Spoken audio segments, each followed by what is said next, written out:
Hello sir. હા હાલો હમણાં આવું જ છો. ક્યાં જાવ સાહેબ? મારી જાનમાં. પણ તમે તો વાંઢા છો. એવું તી વળી ક્યું પાત્ર છે કે તમને પસંદ કર્યા? એલા બંથા ડોબા, મારે પાર્ટીની મીટિંગ છે ત્યાં જવાનું છે. હા તે હાલો ગાડી કાઢો. લાવો સાવી. એલા ભાઈ મારે એકલાને જવાનું છે. હા તો તો તારે હે ને આ બધાને હાચવવાના છે, આ બધાનું ધ્યાન રાખવાનું છે. ને આ બધાને લઈને તારે ચૂંટણીના પ્રચારમાં જવાનું છે. અને ચૂંટણી આવે છે, જોજે ક્યાંક મારી આબરૂ પર ડમરી નો ફેરવતો. અરે હું કાંઈ નથી કરવાનો હો. તમને ખબર છે ને આપણી પાર્ટીમાં કેવા કેવા નમૂના ભર્યા છે. એક કરતા એક સળિયા હતા. ઈ મારે કઈ નથી જોવાનું, ઈ બધું તારે સંભાળવાનું છે. નકર પાર્ટી ઉઠી જાહે. અરે આ બધાને લઈને હું પ્રસારમાં જાય તો મારી પેઢી ઉઠી જાય. એલા ભાઈ મારે નથી જોવાનું, મારે જવાનું છે ચૂંટણી મીટિંગમાં. ને આ તો આ બધાનું ધ્યાન રાખજે. અરે પણ નેતાજી પણ મારે અહીંયા બધું કેમ સંભાળવું? એલા ભાઈ તેરી બેટ માખી મારી, અહીં જો હાથ માખી માર નાખી. હજી માખી મારવાની શરૂઆત કરી તો હાથ માખી માર નાખી. એટલે એકચ્યુઅલી ભાઈ એમાં એવું છે ને કે મેં જે 3 માખી મારી ને એ ગર્ભાવસ્થામાં હતી અને એક માખો એટલે તન 6 ને 1 7. હા હવે હાસુ તારું ગણિત. પહેલા પણ તે તો માખીઓની પેઢી ઉપાડી લીધી હો બાકી. હલો નેતાજીએ કીધું ચૂંટણીના પ્રસારમાં જવાનું છે.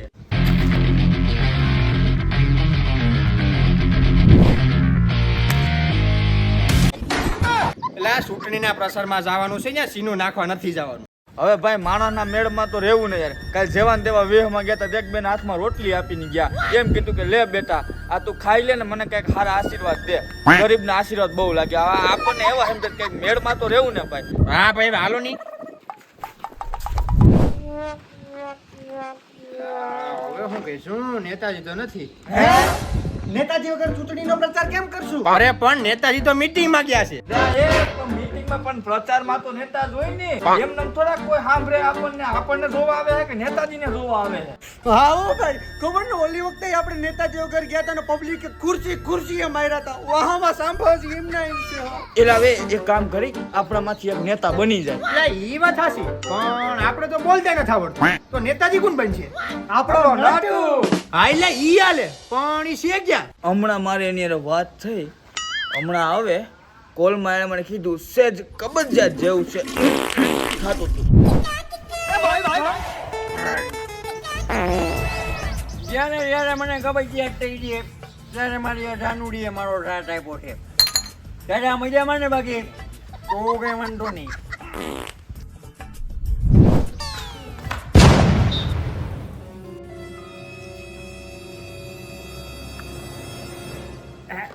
આવ્યો નટુ. એલા ક્યાં હતો? તારું જ કામ છે એલા. બોલો આજે કોનું કરી નાખવાનું છે? એલા તું બંધ થા. આ મળવી નાખશે આને ક્યાંક લઈ જા ભાઈ. હું સમજાવું કે હું સમજાવું. હાલ ભાઈ હાલ. ભાઈ એમાં એવું છે નેતાજી નથી બરાબર. ઈ ગયા છે મીટિંગમાં અને એની જગ્યાએ તારે નેતા બનવાનું છે. આપણે જવાનું છે ચૂંટણીના પ્રચારમાં. તારી વાતોથી લોકો પ્રભાવિત થાય ને તો નેતાજી તારો પગાર વધારી દે. હે નેતાજી પગાર વધારી દી? તૈયાર થઈ જા મારો ભાઈ. Okay done. તો કાંઈ વાંધો નહીં. ઓવર તું યાર જરાક કબજિયાત જેવું છે જરાક તું જ્યાં આવું આવ્યો હવે ગોળી પીને આવું.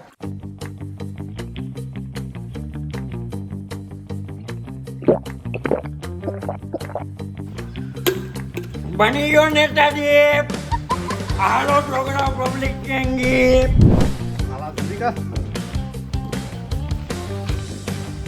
એ ઠેકુ ભાઈ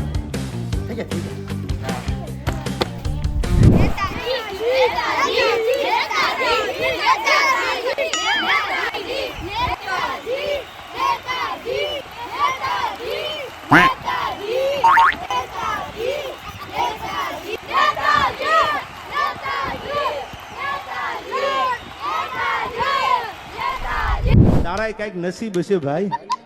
ચૂંટણીનો પ્રચાર ભલે કરો પણ વાતો તો મર્દાનગીની જ થવી જોઈએ હો.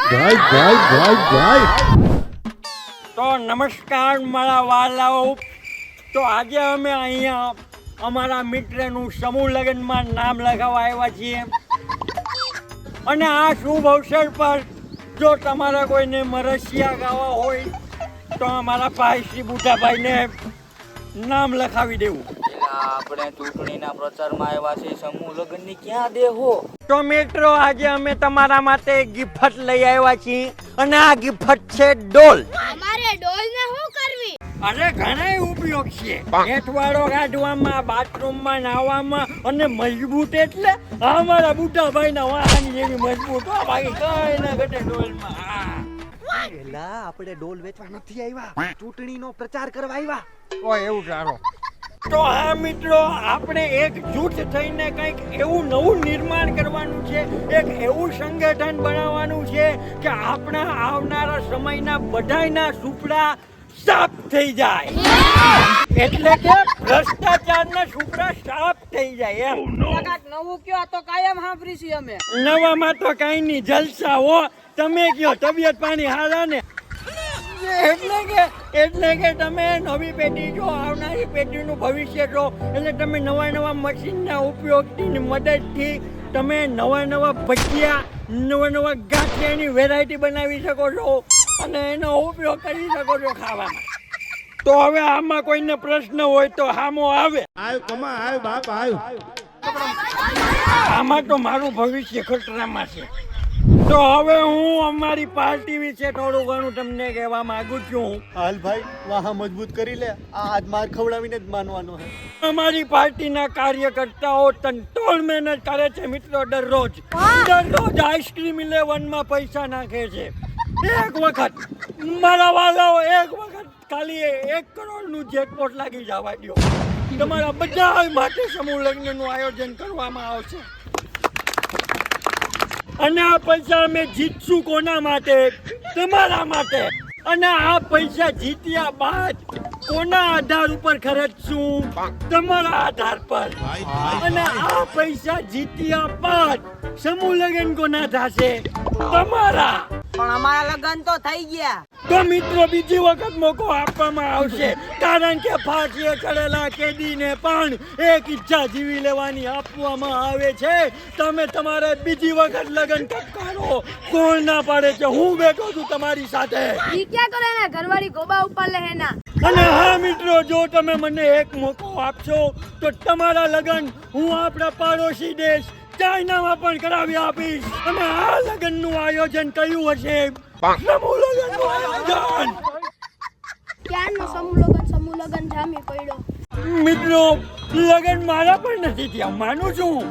આપણે બધા ભેગા થઈને સમૂહ લગ્ન કરશું. તમે ખાલી એક વખત અમારી પાર્ટીને સાથ સહકાર અને સપોર્ટ આપો. અને જે લોકો અમારી પાર્ટીને મત આપશે એના ઘરે ઘરે આપણે સ્ટીલના ગોરા મુકાવશું. ભાઈ ભાઈ ભાઈ. પછી તમારે સ્ટીલના ગોરાનું ટાઢું પાણી પીધા રાખજો અને મને મારી પાર્ટીને યાદ કર્યા રાખજો સાહેબ. અને મિત્રો, એક જરૂરી વાત, આપણા લગ્ન કેમ નથી થતા?